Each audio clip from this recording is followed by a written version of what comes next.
Olá, pessoal! Sejam bem-vindos. Vocês estão na plataforma da solução de webconferência. Mas antes de decolar em mais uma transmissão online, vamos ver algumas dicas importantes para que sua reunião seja muito produtiva e agradável.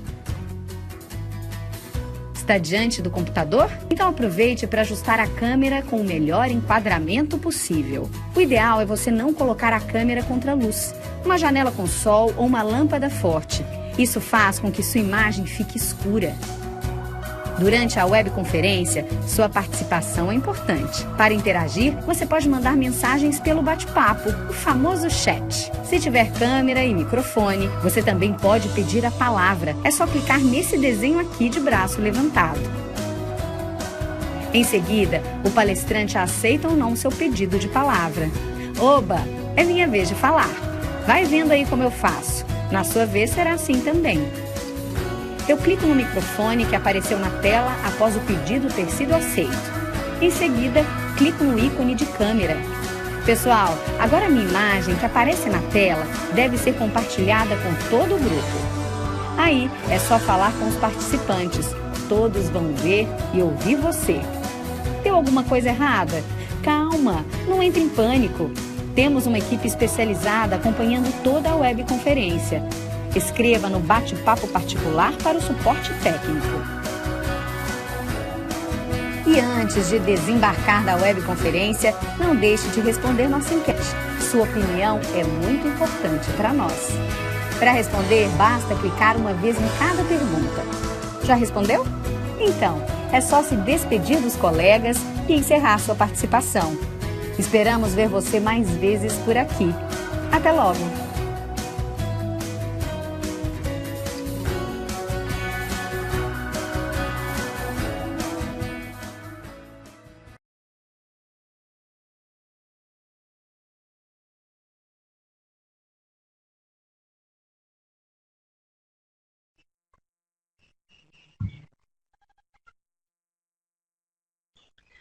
Boa noite a todos, professores de Sociologia das escolas, jurisdicionada à Diretoria de Ensino de Taquaritinga, equipes gestoras. Estamos em mais uma oportunidade por meio desse instrumento moderno que é a webconferência. É um prazer tê-los aqui comigo novamente. Hoje, então, nós vamos continuar a falar sobre adaptação curricular. Esse tema tem iniciado com a supervisora Gláucia, com a PCNP da Educação Especial, a Ângela, e alguns PCNPs das disciplinas específicas também já fizeram seus pronunciamentos. Então, hoje nós vamos falar da adaptação curricular para a Sociologia, lembrando que é uma disciplina de ensino médio, ok? Se faz necessário aqui, além das boas-vindas, uma identificação, porque isso fica gravado e depois, numa oportunidade, quem assistir, saber do que a gente está tratando. Eu sou Rose Rodrigues, PCNP de Geografia e Sociologia nessa diretoria de Taquaritinga.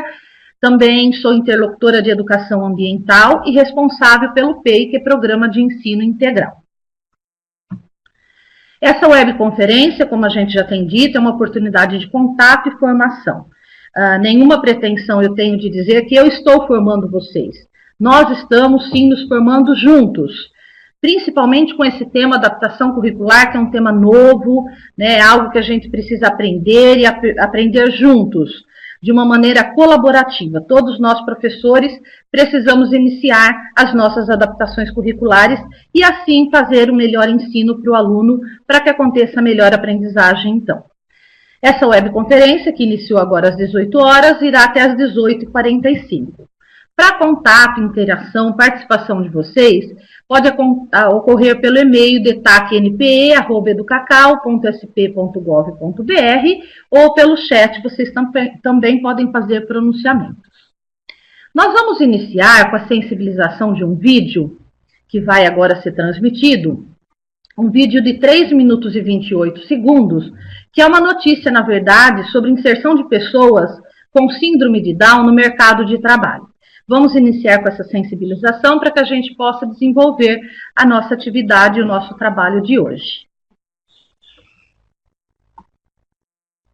Você que gosta de conhecer lugares na cidade de São Paulo, você não pode perder um café na Rua Augusta, nos Jardins. Esse café oferece uma experiência que muda a vida dos clientes. Os funcionários que trabalham por lá são todos portadores de síndrome de Down. Os clientes são tratados com muito carinho e se impressionam com a atenção dos funcionários. É uma forma de integrá-los ao mercado de trabalho e, ao mesmo tempo, preencher o ambiente com alegria e dedicação. A gente foi lá conhecer, vamos ver.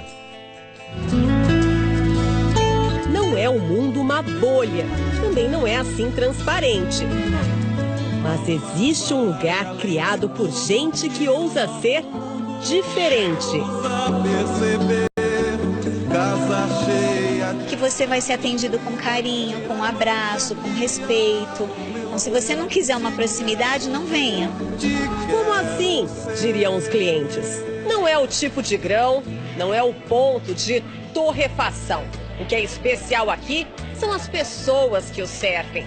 É um café, mas bem que poderia se chamar oportunidade. Cada xícara cheia vem junto com lição de vida, que chega assim, de bandeja.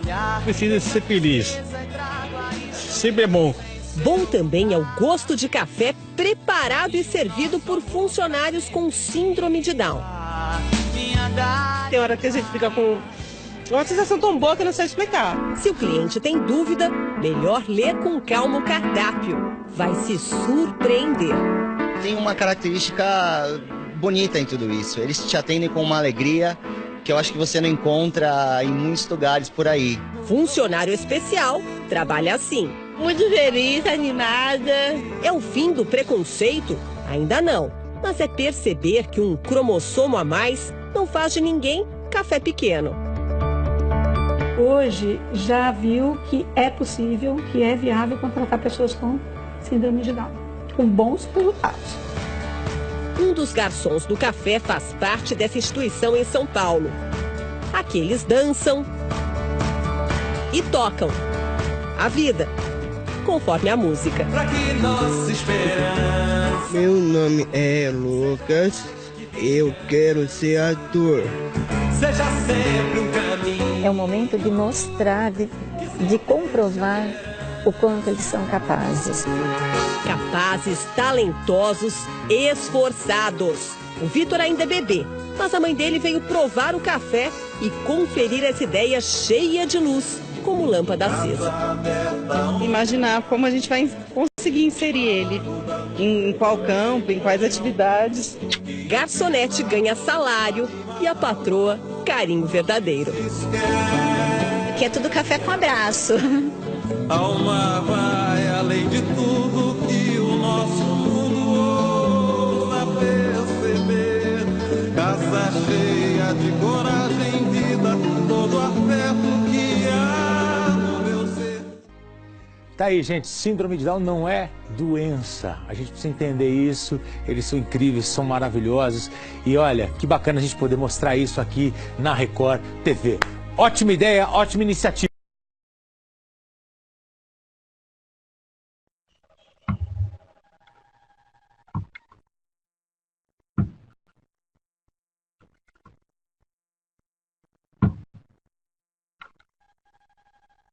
Bom, por que então, iniciarmos com esse vídeo sensibilizando a nossa atividade, o nosso trabalho e o nosso tema de hoje? Nós estamos falando de alunos do ensino médio. Sociologia é uma disciplina que consta do currículo do ensino médio. No ensino médio, temos adolescentes, jovens, que, como qualquer outro jovem, tem perspectiva, de vida, de se inserir no mercado de trabalho. Então, é importante que a gente lembre que há possibilidade. E ainda mais importante, quando a gente pensa a LDB, vamos voltar aqui só um pouquinho, a LDB nos traz princípios, finalidades e objetivos que são o objetivo de desenvolver o cidadão pleno. A outra questão é continuidade de estudos e também qualificá-lo para o mercado de trabalho. Então, se é isso que preconiza a nossa LDB, nós precisamos nos aproximar o quanto mais desses objetivos e dessa finalidade. Okay? Também, se a gente verificar a questão da legislação, em 1991, temos aí a lei das cotas, e que diz da obrigatoriedade das empresas a constar em seu quadro de funcionário pessoas com deficiência. Então, se a gente for levar aí a legislação ao pé da letra, existe a empresa a partir de 100 funcionários, precisa colocar 2% do seu quadro com funcionários que portam alguma deficiência, né, que possuem alguma deficiência. Até 200 funcionários continua nesse percentual. De 201 funcionários a 500, já aumenta para 3% no quadro. De 501 a 1.000 funcionários, 4%, e acima de 1.000 funcionários, 5% desse quadro deve compor com pessoas deficientes, ok? Para um aporte teórico também, que nós vamos ser breve, porque tanto a Gláucia quanto a Ângela já fizeram toda essa definição legal, né? Já se orientaram vocês aí em relação a como deve seguir a legislação, mas para pegar aí o fio da meada. Na Política Nacional de Educação Especial, na perspectiva da educação inclusiva, que é datada de 2007, classifica necessidades educacionais especiais direcionadas a 3 grupos de alunos. Os alunos com deficiência, alunos com transtornos globais de desenvolvimento e alunos com altas habilidades ou superdotação. O foco do nosso trabalho de hoje é esse primeiro grupo, alunos com deficiência, ok? Segundo esse mesmo documento, lá na página 9, considera-se pessoa com deficiência aquela que tem impedimento de longo prazo de natureza física, mental ou sensorial que, em interação com diversas barreiras, podem ter restringido a sua participação plena e efetiva na escola e na sociedade. Então, com base nisso, né, nós precisamos procurar adaptar nosso currículo. E o que é, então, adaptação curricular? Muito brevemente aqui o conceito, né? É um conjunto de modificações possíveis para atender esse nosso aluno com deficiência intelectual. Não se trata da gente fazer um currículo novo, né, e de inventar nada, mas estabelecer uma relação harmônica entre as atividades e o currículo que já está posto. Ok? Bom, então, para esse nosso exemplo, a gente precisa começar a praticar. Não dá para falar de adaptação curricular sem pegar uma situação de aprendizagem e colocar a mão na massa. E foi isso, então, que eu preparei aqui para vocês. Sem nenhuma pretensão de falar que esse é o jeito certo de fazer, jamais. Mas foi o que eu consegui, um caminho. E qual a situação que eu escolhi? A situação de aprendizagem 1, o que é cidadania, da 3ª série do ensino médio. Por que da escolha dessa situação? Uma vez que o ano está terminando, né, eu lembrei que o ano que vem, a situação 1, que é cidadania, ela é base desse caderno todo. Porque nas situações próximas, na 2, na 3, até o final, lá na 8ª situação, são sempre tratados subtemas da questão da cidadania. Direitos civis, direitos políticos, direitos sociais, movimentos sociais que reivindicam o direito à cidadania. Então, achei importante porque é uma situação de aprendizagem base para o ano todo da 3ª série do ensino médio. Essa 3ª série que o garoto, o menino, a menina está saindo da escola para continuidade do estudo, universidade, não sabemos. Mas ele tem a perspectiva de um mercado de trabalho? Tem. Sabemos da questão legal e também da questão humana, né? Precisamos comentar aqui que nós não podemos só pensar em cumprir legislações, preencher documentos, mas precisamos realizar o que é nosso de dever. Dever como professor, que é chegar o mais próximo da aprendizagem do aluno, colocando, disponibilizando recursos e estratégias, e também como ser humano, né? Coloquemo-nos no lugar de um pai, de uma mãe, de um aluno com deficiência, de um filho com deficiência. Você não é pai, você não é mãe, você tem um irmão, um parente? Se fosse o seu filho, seu parente, né, o seu familiar nessa situação, como você se sairia? Você teria, então, interesse que ele aprendesse o máximo que pudesse para sair dali e ter, pelo menos, o seu sonho a caminho, né, a realização do seu sonho. Então, nós vamos começar, principalmente a nossa disciplina, não é, pessoal, de humanas, que a gente sabe que o nosso interesse é esse mesmo, formar um cidadão crítico, atuante, participativo. E por que não esse aluno? Ok? Ele tem deficiências, defasagens, ele não é considerado que não dá conta de nenhuma das questões que a gente coloca para ele. Temos aí cada caso, um caso e uma limitação, e nós vamos ver isso também no anexo mais para frente que a gente vai trabalhar aí. Bom, então aqui está colocado o caderno do professor e do aluno, que para trabalhar, outra coisa que eu quero dizer, essa situação de aprendizagem é uma das maiores que tem no caderno. No caderno do professor, ela conta com 22 folhas, e no caderno do aluno com 25 folhas. Então, é uma situação longa, não é? 6 aulas aí, se a gente não tomar cuidado, tem que fazer em 7, 8 aulas. E as habilidades propostas no caderno do aluno, aqui eu fiz um recorte, tá? Vamos aumentar aqui no slide seguinte. Quais são as habilidades do caderno do professor? Relacionar conteúdos aprendidos em outras disciplinas para a compreensão do processo de constituição da cidadania moderna. O que a gente retoma aqui, se ele já aprendeu isso em outra disciplina, e foi na nossa área mesmo, não é? Geografia, história, geografia 8º ano, nono, quer dizer, história 7º. Então, ele já tem noção de cidadania em outra disciplina lá do ensino fundamental. Outra habilidade é leitura, interpretação e comparação entre documentos históricos. Um aqui já vou me antecipar, né, que é a própria Declaração Universal dos Direitos Humanos. O menino precisa ter conhecimento de que é um documento, de quando é isso, qual o fato histórico que trouxe essa questão da cidadania e dos direitos humanos. Uma outra habilidade, identificação, descrição e classificação de conceitos e termos jurídicos. Isso é o que consta para a sala toda lá no caderno do professor. Vamos lembrar também que nós temos um currículo e temos a MAP, que é a Matriz de Avaliação Processual. Como aparecem, então, essas habilidades aqui no currículo? Ó, eu ampliei no slide seguinte para poder ler. No currículo, de uma forma mais simples, né? Ó, compreender o significado e as origens das palavras cidadão e cidadania. Outra habilidade do currículo, distinguir e reconhecer o que são direitos civis, políticos, sociais e humanos. Parece que a gente já está enxergando a situação de aprendizagem, não é? E na MAP, como aparecem essas habilidades? Vamos também aqui aumentar. Identificar em textos fatores históricos relevantes relacionados à consolidação dos direitos de cidadania no mundo contemporâneo. Então, depois temos lá a Declaração Universal dos Direitos Humanos de 1948, mas temos o direito do homem, né? O direito da criança, outros instrumentos, outros documentos posterior a isso. Temos, então o aluno também tem que conhecer.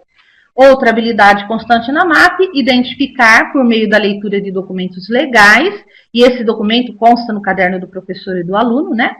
Formas de estabelecimento dos direitos de cidadania no Brasil e no mundo. Bom, visto as habilidades que devemos dar conta para essa situação de aprendizagem que eu já disse que é longa, também temos que fazer aí referência ao grupo de competências, não é? Quando nós temos, deixa eu pegar aqui uma setinha para a gente trabalhar. No grupo 1, são as competências, né, que cabe à observação, o grupo de observar. Já no grupo 2, são aí ações que tem que ter realização, não é? E no grupo 3, que são as de compreensão, compreender.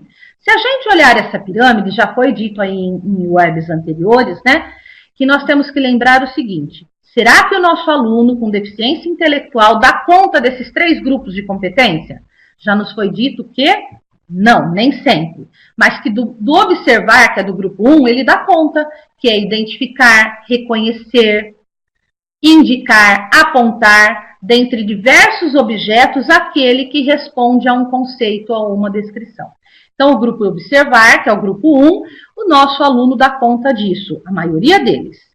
Para o grupo 2 e para o grupo 3, a gente pode observar aqui, ó, vou fazer o círculo aqui, esse círculo maior são competências de todos os grupos juntos, ok? Da habilidade do grupo 1, 2 e 3.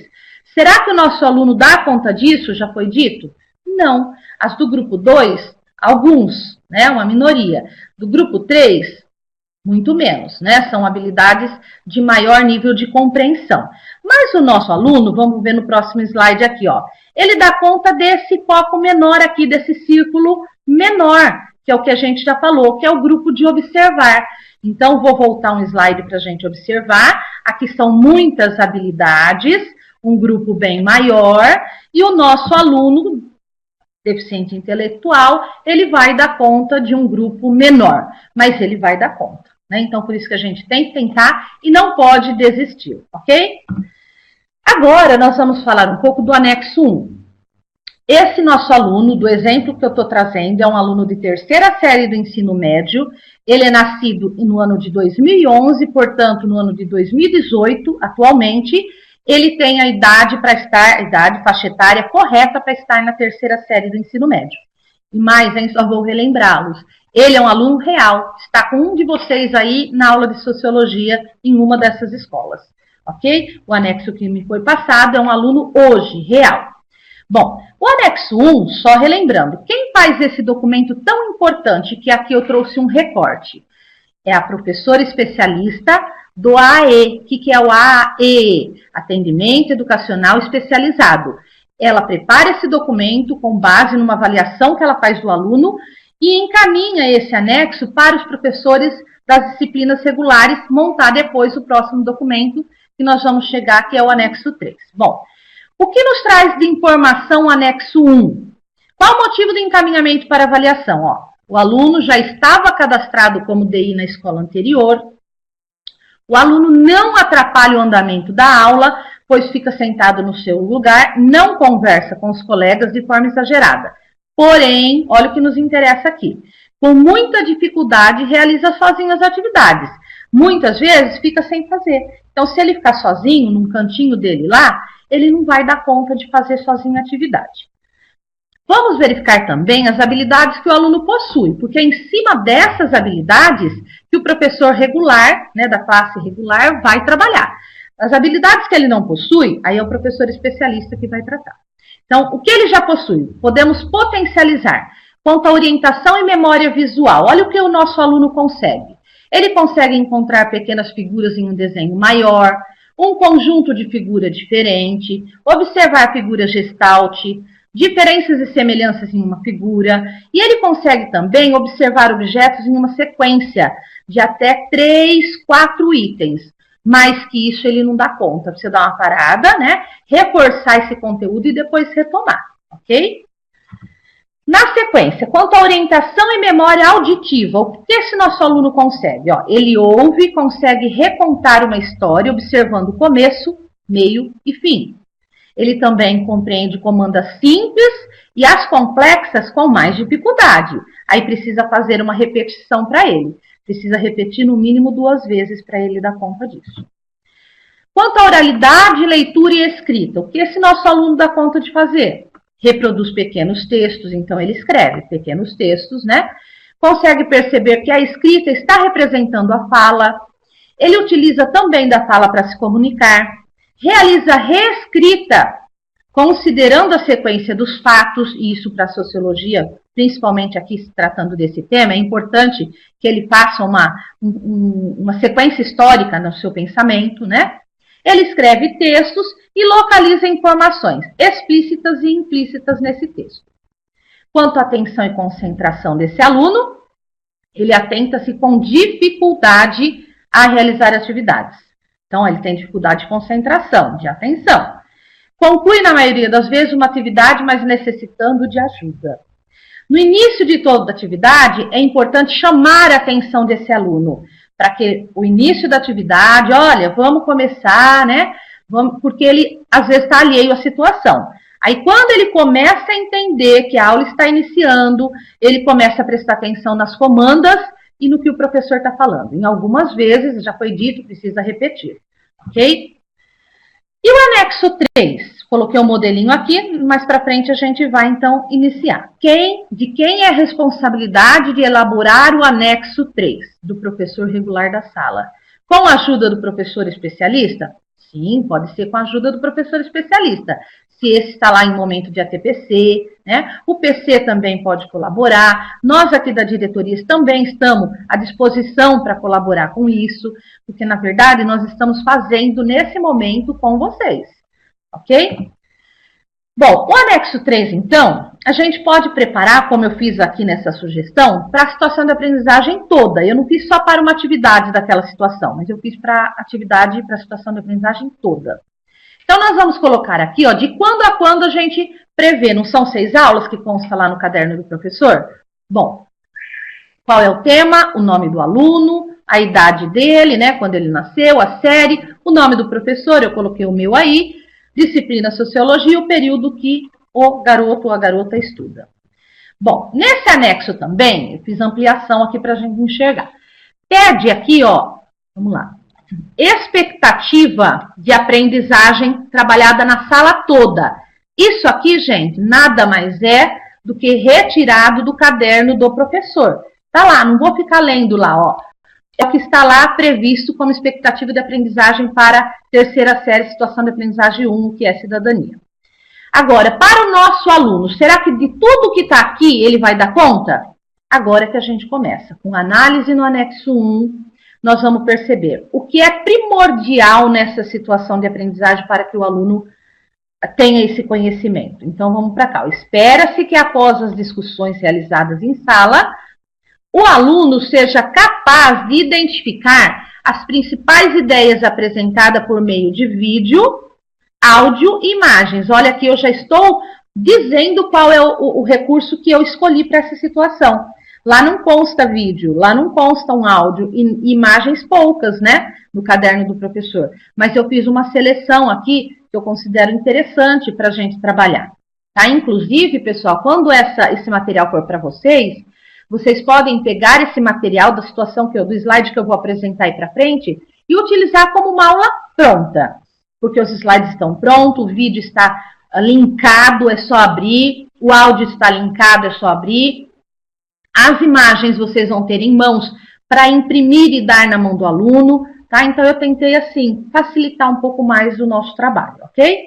Então, ele vai ter esses recursos aqui que não estava proposto, porque no caderno do professor e do aluno, se a gente for analisar, são textos longos, é muita teoria, não é isso?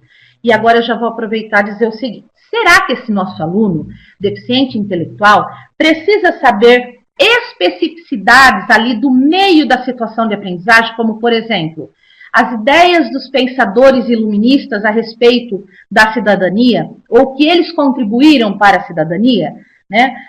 Locke, Rousseau, eu acho que a gente precisa filtrar o que esse nosso aluno precisa aprender, para que ele venha entender o conceito de cidadão-cidadania e que ele venha pôr em prática isso, inclusive para ele mesmo. Como um cidadão, ele precisa requerer os seus direitos, né? E as estratégias trabalhadas com a sala toda, tá aqui, ó. A gente já sabe, né? Ah, e eu também pus uma observação aqui, ó. Como eu preparei esse material, eu pensei assim, que é outra questão que a gente se depara em sala de aula. Eu estou em sala de aula, também tem um aluno, né, com 56 anos de idade, que eu estou também tendo dificuldade para fazê-lo aprender, ok? Na segunda série do ensino médio. Então, é minha realidade também. E o que a gente se depara é que muitos deles não aceitam material diferente só para eles. Não é isso? Eles não aceitam. Então, a gente precisa proporcionar para que a sala toda tenha a mesma possibilidade, tanto dos vídeos, dos áudios, das imagens, para que ele não se sinta mais diferente ainda, ok? Então, isso dá para vocês passarem para a sala toda. E a estratégia, então, para ele, agora eu vou dizer, além do material que já está pronto para ele, para a sala toda, aí sim, precisa de um acompanhamento um pouco mais próximo, tanto do professor, quanto de colegas num trabalho colaborativo, né, agrupamento produtivo, um colega que ele tenha mais afinidade, para que ele possa sentir um apoio aí, e o colega ajudar ele a chegar nessa compreensão, ok? A situação de aprendizagem, eu fiz algumas observações aí, em amarelo, que vocês estão vendo, que é a essência da situação de aprendizagem para esse nosso aluno. Quais os objetivos dessa situação de aprendizagem primordial? Ó, introduzir a noção de cidadania, desde as origens do termo cidadão, lá na Grécia Antiga, Roma Antiga, até os dias de hoje. E mostrar ainda, gente, que cidadania não é um conceito estático, não está pronta e acabada, é um termo em construção. Desde lá, né, 1948, que é uma data documental dos direitos humanos, né, Declaração Universal dos Direitos Humanos, até hoje ela está sempre em constante mudança, ok? A sondagem e a sensibilização, lá da situação, eu não estou inventando o currículo, hein? Eu tirei de lá e coloquei aqui nos slides. Nós temos, então, vamos lá, caixinha, os pontos principais. O que o professor vai começar? Verificando que o aluno já tem de conhecimento sobre cidadão. que ele considera ser um cidadão, isso oralmente ele está fazendo com a sala toda, e anotando no quadro, vamos lá, anotando no quadro, né, as respostas dos alunos aí desses questionamentos orais. E por que também ele se considera ou não um cidadão? Bom, lembrando que o tema principal dessa situação é o direito à cidadania. Continuando na sondagem de sensibilização, o professor vai perguntar assim, ó, atualmente, toda e qualquer pessoa tem direito à cidadania? E vamos ouvir. E nesse momento, o professor começa a observar se esse aluno com deficiência intelectual está participando, né? Instigue-o a participar. Chame-o pelo nome, né? O que você acha disso? Né? E aí, a última pergunta aqui da sensibilização. Nas sociedades ocidentais, esse direito sempre foi o mesmo para todas as pessoas? Bom, a partir disso, nós terminamos aí a sondagem, a sensibilização. E o que eu coloquei para vocês, não vou passar aqui, o nosso tempo é curto, mas vai no material para vocês. Eu encontrei um vídeo de 2 minutos e 51 segundos que fala, é um recorte histórico, porque a próxima atividade nós vamos ter que trabalhar lá na etapa 1, a questão da cidadania na Roma e Grécia Antiga. Então, nesse vídeo, curto aí de 2 minutinhos e pouco, 3 minutos, o aluno vai observar a diferença do termo cidadão na Grécia, em Roma, e vai fazer um recorte aí. Essa é a carinha do vídeo que eu estou enviando para vocês, ok? Agora vamos na etapa 1. Saímos da sondagem. A etapa 1, então, é isso que eu disse. Ele tem que começar a compreender o conceito da palavra cidadão e cidadania.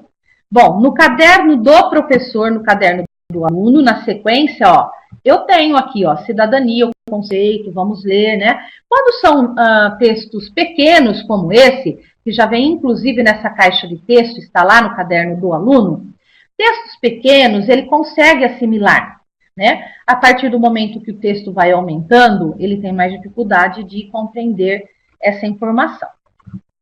Bom, e aí, ó, a partir dessa discussão desenvolvida, o professor já precisa começar a comparar. Por quê? Depois de ter discutido lá na etapa da sondagem e sensibilização, nessa etapa 1, o professor pode questionar os alunos assim. Qual a importância de estudarmos os termos dessa palavra, da origem de cidadão e cidadania, lá em Roma, na Grécia, com os dias de hoje? Por quê? Então, nós vamos fazer uma analogia, que esses termos vêm mudando o seu significado, ou pelo menos a sua essência, ok? Continuando, então. Então, o professor vai fazer essa comparação e chegar na releitura da cidadania na modernidade, ok? Essa é a atividade proposta no caderno do aluno. A origem das palavras cidadão e cidadania, tanto que ele teve lá no texto, na apostila, com os conceitos, né? Quanto o vídeo que a gente passou e que talvez para esse aluno, gente, esse vídeo tenha que ser reprisado, talvez, embora seja um vídeo curto. Precisa chegar até o aluno e falar, você compreendeu a mensagem que passou no vídeo, né? Senão a gente pode repetir, ok? Bom, e aí ele vai desenvolver essa atividade, que é ser cidadão e o que é cidadania. Mas tem um questionamento aqui que já começa a instigar no aluno, né, essa questão pessoal. Você considera-se cidadão? E deixar o aluno responder, ó, sim. Aí ele vai dizer por que ele se considera. Não basta ele dizer que sim ou que não. Ele tem que justificar, não é? Não, eu não me considero cidadão. E o porquê, então? Nesse momento, talvez a gente comece a perceber que esse aluno já tenha ou não, né, algum tipo de sentimento de diferença pelo seu jeito. Pode acontecer que a gente se surpreenda com algumas respostas já aqui, ok? Bom, também para dar sequência nessa etapa 1, eu coloquei para vocês um outro vídeo que começa a falar dos tipos de direito que nós vamos ver da etapa 2 à etapa 5. Então, começa esse vídeo aí de quase 9 minutinhos, conceito de cidadania, e já falando dos direitos, de cada um dos direitos, né? Que são aí os 4 direitos. Esse vídeo tem essa carinha, é um vídeo interativo, é naquele estilo dos vídeos do EJA, né? Do Ensino e Educação de Jovens e Adultos, é interessante. Mas vamos a uma observação, como eu fiz aqui, ó. O vídeo não tem 9 minutos? Não é ideal que a gente passe o vídeo de 9 minutos sequencial. Vamos passar o vídeo, 3 minutinhos dele, dá uma pausa, interagir com a sala, questioná-los, passa mais 3 minutinhos, faz outra pausa, outros questionamentos, para finalizar o vídeo, então. É uma indicação, gente, é só uma sugestão. Nós estamos aqui com o anexo 1, vocês estão com o aluno real do anexo 1. Então, vocês vão observar se é necessário ou não ir pausando esse vídeo por ser mais longo, ok? A próxima atividade, então, é de dizer das características do cidadão. Na Grécia Antiga, quem era considerado cidadão, e em Roma Antiga, ok? Que já tinha diferença aí, ok? Bom, aí nós vamos da etapa 2 para a etapa 5. Cada uma dessas etapas, a 2 trata dos direitos civis, a 3 dos direitos políticos, a 4 dos direitos sociais e a 5, a etapa 5, dos direitos humanos, ok? Bom, lembrando de novo, aqui eu fiz uma coleta de materiais, enfim, uma indicação e sugestão de materiais, mas a gente tem que lembrar que são 6 aulas, talvez um pouquinho mais, né? E que esse nosso aluno não pode receber as informações dos 4 tipos de direito de uma única vez, ok? Ele tem que receber informação do que é direito civil, aí reforça, ele aprendeu ou não? Vamos retomar. Aí do que é direito político e assim por diante. Aqui está na sequência, mas nós temos que ter aí a metodologia, né, de saber dar uma pausa e resgatar nesse aluno se preciso for. Bom, para os direitos civis, eu trouxe então algumas imagens. Vamos lembrar de novo que essas imagens vocês vão ter em mãos, podendo ser impressas e entregue para o aluno fazer a atividade lá no final da situação de aprendizagem, ok? Esses direitos civis têm um breve conceito aqui, ó. Dizem respeito à liberdade dos indivíduos e se baseiam na existência da justiça e das leis. Eu coloquei como símbolo aí, o símbolo da escultura, né? Essa escultura sabemos que é a deusa Temis, né?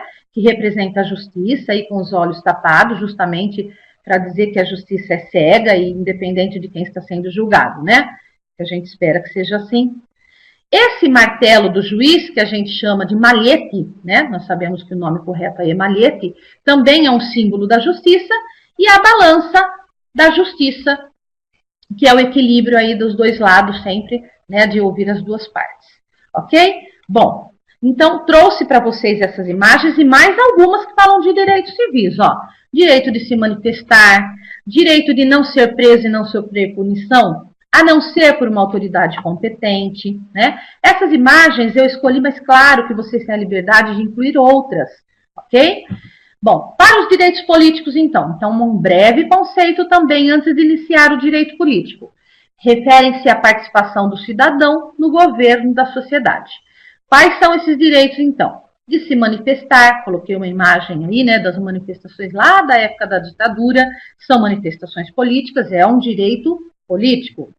Coloquei como direito político, direito de votar. Então, aqui uma urna representando, né, uma urna eletrônica, o nosso documento, que é o título de eleitor, ok? Direito político também é o direito de ser votado, além de votar. Coloquei uma imagem aí do Santinho, que muitos conhecem, é contextualizado, né? E nós vamos ver daqui para frente aí nas ruas um monte desses, né? Nas nossas caixinhas de correio, que eu já recebi, enfim. E ele pode, então, chegar aí a assembleias, senados, enfim. Para os direitos sociais, então já estamos em outro direito. De novo, um conceito para introduzir, mas vamos lembrar, precisa parar lá e ver se ele entendeu o direito político, ok? Para o direito social, a gente vai dizer que são atendimento das necessidades básicas do ser humano. Então, agora começa a aumentar, né, um número maior de direitos aí. Educação, saúde, alimentação, trabalho, segurança, e aí vai. Como imagens, eu coloquei direito à alimentação, direito à habitação, direitos sociais ainda, direito à saúde, à educação, o direito ao trabalho, salário justo e aposentadoria, né? Que eles estão nessa fase agora de querer ter um emprego, de querer ter um registro em carteira. Então, a gente diz que isso também é um direito social e conquistado lá desde a CLT de 1943, no governo de Getúlio Vargas, e que o ano passado tivemos aí em novembro uma reforma trabalhista. Tudo isso vão surgindo conforme a gente vai colocando os direitos sociais. Para os direitos humanos, então agora que a gente dá uma pausa, é o 4º direito, e vamos dizer o seguinte, esse direito, gente, engloba todos os direitos anteriores, o civil, o social e o político. É numa dimensão maior, não é? Então a gente precisa ir mais devagar ainda, porque ele envolve os anteriores. E essa imagem que eu trouxe para vocês, eu acho que a gente pode parar nela em uma reflexão. Com todos, como eu disse, vocês vão estar apresentando isso numa aula com exposição em PPT. Reserve lá o equipamento e usa essa aula que já está pronta, tá? Claro, gente, é sugestão. Nessa imagem, olha quanta coisa a gente pode resgatar de direitos humanos falando dos direitos anteriores. Eles estão sendo cumpridos? Olha que imagem, de onde essas crianças estão retirando água, gente, do esgoto. Qual o direito que está sendo aqui preservado dessas crianças? Olha o tipo de moradia, né? E aí a gente pode fazer uma leitura dessa imagem. Também para direitos humanos, vamos falar da igualdade. Então eu coloquei imagens que se contrapõem. Será que essas duas crianças, gente, estão tendo o mesmo direito? Né? Olha o prato de alimento de uma criança e da outra. Então, são imagens, olha, que se sobrepõem para falar da igualdade de direitos, ok? Então, a gente pode fazer aí também outras imagens, coloquei para vocês, que direitos humanos também, independente, né? O ser humano deve ser tratado independente da sua escolha, gênero, cor da pele, direito à igualdade de todos, não é? E na sequência aqui, finalizando direitos humanos, todo ser humano deve ser reconhecido e tratado independente de suas faculdades, físicas ou mentais, doenças ou qualquer outra característica. Então, a gente retoma o nosso tema da nossa criança deficiente, que está na escola e precisamos adaptar o currículo para ele, ok? A atividade que finaliza é essa aqui, né? Direitos civis, políticos, sociais e humanos, que no caderno aparece dessa forma. Eu indico que para o aluno seja feita para esse aluno com deficiência, uma em cada folha, para que ele possa colar aquelas imagens que a gente trabalhou, ok? Também vai falar da Declaração Universal dos Direitos Humanos. É um documento, gente, eu coloquei aqui, ó, longo, ele tem 30 artigos. Dá para a gente ficar lendo e esse aluno prestar atenção em todo esse texto? Não acredito, mas podemos tentar. Mas como uma outra alternativa, eu trouxe para vocês aí um vídeo, um áudio, na verdade, narrando a Declaração Universal dos Direitos Humanos, do artigo 1 até o artigo 30, em 10 minutos. E também, à medida que vai narrando esse áudio com vocabulário mais comum, mais acessível a esse aluno, porque lá no documento nós temos palavras que às vezes precisam de uma interpretação ou de um sinônimo, aqui elas estão mais de fácil acesso.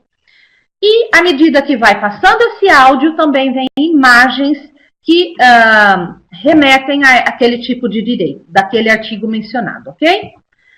Finalizando, então, a atividade lá do caderno do aluno, e para a nossa aluna aqui, ou aluno com deficiência intelectual moderada, né, de acordo com o anexo 1, é uma deficiência intelectual moderada. Ela vai responder, ou ele vai responder, o que você entendeu do texto? Mas no caso a gente está pondo texto ou áudio, porque talvez o texto seja muito longo, ela não dê conta da compreensão dele como um todo. E o que você entendeu por cidadania? Lembrando que essa atividade, a sala toda está fazendo, como as atividades anteriores também. Mas nesse momento, enquanto a sala toda está fazendo a atividade, o professor deve aproximar-se desse aluno, né, dessa aluna, e ajudar aí a ele construir daquilo que ele ouviu, do áudio que ele ouviu, das imagens que ele viu, e fazer aí, ou de forma escrita, porque ele escreve pequenos textos, lembra disso? Ou ele pode também fazer oralmente para o professor, ok? Eu espero ter colaborado aí com vocês, né? Deixo essa última frase aqui, que é da Márcia Honora e da Mari Frisanco, que diz: não existem receitas prontas para o trabalho com alunos, tanto com deficiência intelectual ou com outra deficiência, quanto com sem deficiência. Nós não temos receita para nenhum aluno, não é? Devemos ter em mente que cada aluno é um e que suas potencialidades, necessidades e conhecimentos ou experiências prévias devem ser levados em conta sempre, ok?